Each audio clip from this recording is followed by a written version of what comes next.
5-0. But he got a confident and refreshed Tony DeMarco opposite him. Some pretty good action down the stretch. That was a good fight. Even though none of these fights don't Tony mean DeMarco shit. And Giovani Santillan.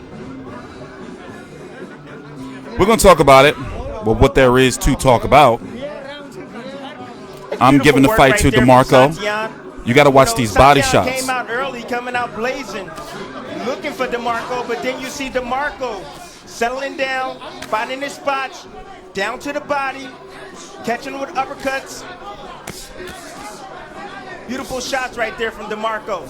Just using his drop that elbow tactics against the younger fighters, younger, less experienced fighters. DeMarco was able to land 42% of his power punches tonight. He landed 129 power punches. Santillan landed 117. DeMarco had a slight edge in total connects, 159 to 150. Let's take a look at Andre's scorecard that favors DeMarco 96 to 94. I think we all agree that Santillan came on towards the end.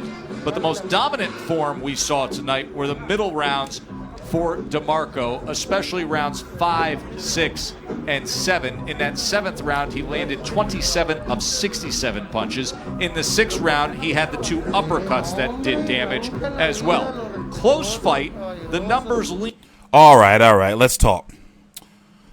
Here we are, June the 16th. Thank God I got the date up there. Almost 9 p.m. Eastern Standard Time. The veteran, 34-year-old Antonio DeMarco should go on, waiting for the official, announcement, should go on to defeat the prospect, Giovani Santillan, of, where's he from? San Diego. Coming into this fight, he was 25-0 with 15 KOs. And he just, you can tell from the middle. Oh, let's listen in. Please subscribe. Off tonight. You can tell DeMarco just didn't respect him. Tess, I couldn't help but notice 13 body shots for Santillan. 13 body shots when you're fighting an older fighter?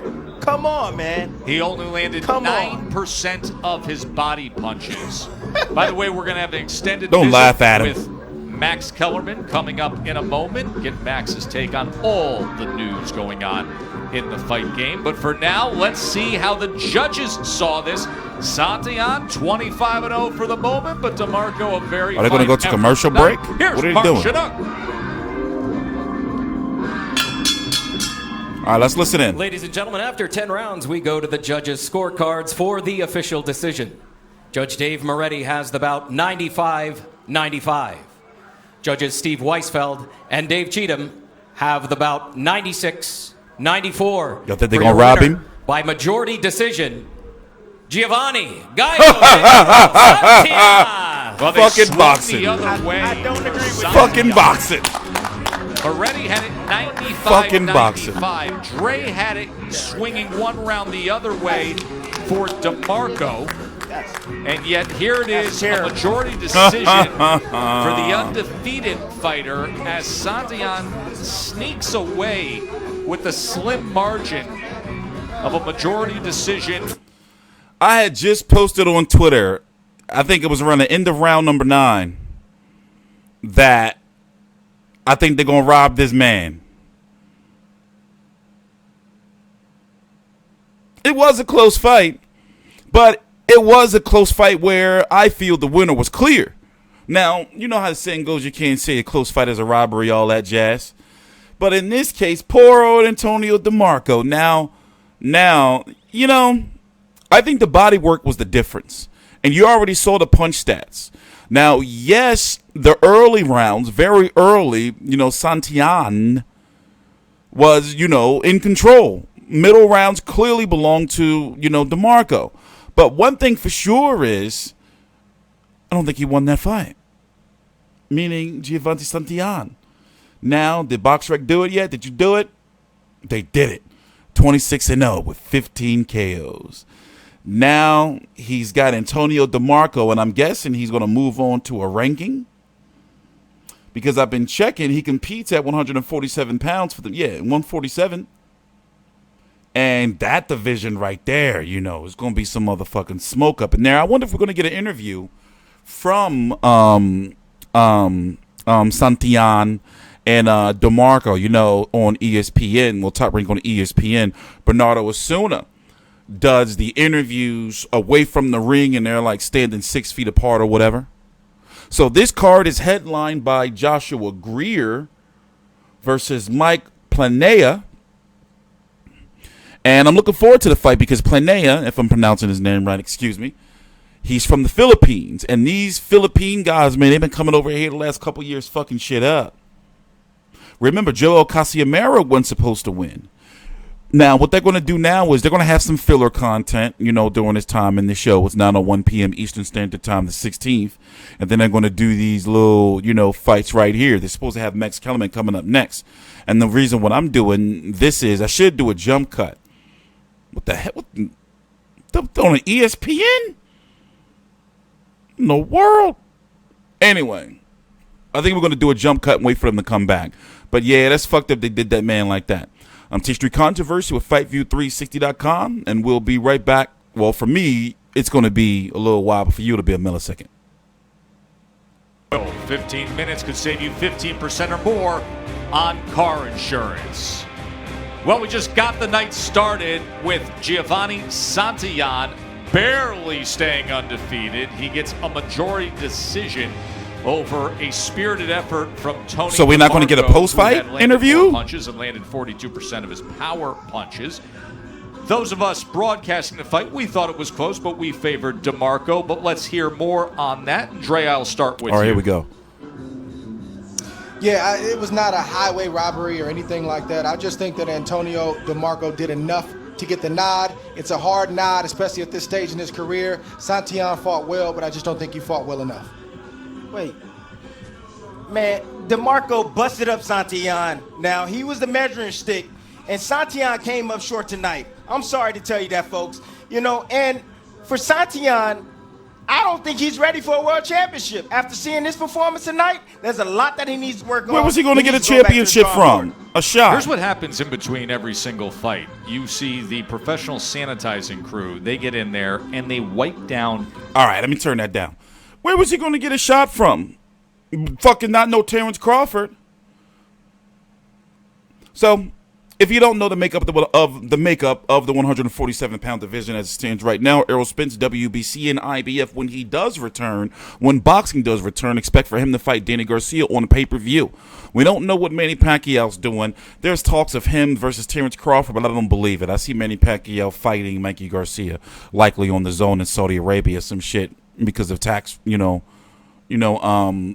money. And Terrence Crawford is not coming back until they're able to sell at least some tickets. Here we are. Let's listen in. He made you work for it. He was a veteran, former world champion. What did you learn about yourself tonight in this tight decision? There was a lot, more than anything, it's about that exactly, me learning a lot about myself, what I gotta work on, Things, I haven't been pushed, at this point, 25-0 before this fight. But I haven't fought somebody at this level, ex-world champion, who's been in there with high-level contenders before. So I knew that for this is something he's been through before, and this is something that was first time for me, so a lot to gain from this. There was moments where he imposed his will in the middle, especially the amount of body shots he landed, 60. How were you able to withstand that, and what could you have done differently to be more dominant? Definitely throwing a lot of body shots. I don't think any of them got in there clean enough. Caught me with a few uppercuts in there, so the thing is I got to listen to my corner a little bit more. They were telling me if I'm going to stay on the inside, I got to stay active and not just stand there. I got to move my head as well. And those are definitely things that I kind of lacked a little bit in there that I got to add to my game. So they robbed that man. A world title shot, you're in the talent late in the 147-pound division. What do you need to do to be on the level to fight for a world title and come away with a win? Keep working hard. Keep working hard. Study this fight. Study all my past fights, and any holes that I see in my game, I got to work on. And I think we're on our way. Thank you very much. Appreciate it, Joe. Thank you. Back to you. My bad. We're short on time. I didn't expect for this video to be this long. You know what I mean? Listen, shout out to the kid. You know, a lot of people felt he's got a gift. They got Max Kellerman. Let's see if Max Kellerman has a little bit of words real quick. Conversation with you. So let's get right to it because the two of us have been anxious to have something to talk about with the fight game together on air. And I want to start with this, the heavyweight division. See, I want to talk about, I want to watch this. So, you know, all right. He's got a lot of shit to work on. He ain't getting no title shot no time soon. You know, he's 28 years old. No disrespect to him. But, yeah, he's got a lot of shit to work on. You know, by the time his next fight, he may be 29. So, looking at, you know, maybe Tomas Delorme, Cassius Clayton, Mikhail Fox. I'm looking at guys at the bottom, you know, a little bit lower, you know, and start working his way up from there. You know, he's going to David Evernessian's fucking Igor Kavalaskis. I think Kavalaskis would beat him up bad. But I'm TstreeT Controversy with FightView360.com. We cover every single major fight live. Please subscribe. Had fought a giant Cuban southpaw punching destroyer.